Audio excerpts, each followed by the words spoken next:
Après avoir fait ses courses, Evelyne Guy rentre chez elle, comme tout le monde. Sauf que chez elle, c'est pas comme chez tout le monde. Elle habite sur le port de Plaisance, dans un voilier de 12 mètres. Ici, c'est chez moi, à ma maison, à ma petite maison, très confortable et où je me plais énormément. Evelyne vit toute l'année dans son bateau depuis 9 ans. C'était un rêve de gosse qu'elle a accompli à l'approche de la retraite. Je vivais dans une maison avec 7500 mètres carrés de terrain. J'ai tout vendu pour acheter le bateau parce que je n'avais pas les moyens d'avoir les deux. J'ai fait le choix de vivre sur le bateau, de me former à la voile et de partir faire le tour du monde.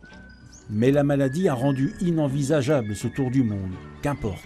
L'infirmière à la retraite ne regrette pas d'avoir quitté le monde des terriens. Je me suis débarrassée de tout ce qu'on peut entasser dans une maison dont on ne servait quasiment jamais. C'est une vie très sobre, mais on vit très bien de cette façon.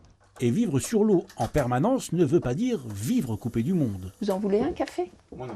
Un apéritif plutôt à cette heure-là? Petit punch, la boisson des bateaux. On arrive à faire des fêtes à bord, à passer des soirées très agréables, avec beaucoup de monde et avec des bons repas.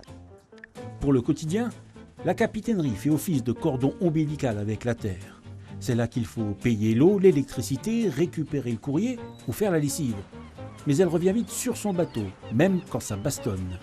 Il y a quand même l'angoisse, parce que quand on voit les très grosses tempêtes où les bateaux sont les uns par-dessus les autres, mais bon, j'étais en maison, j'avais des grands arbres, et quand il y avait de la tempête, j'avais peur que les arbres tombent sur la maison.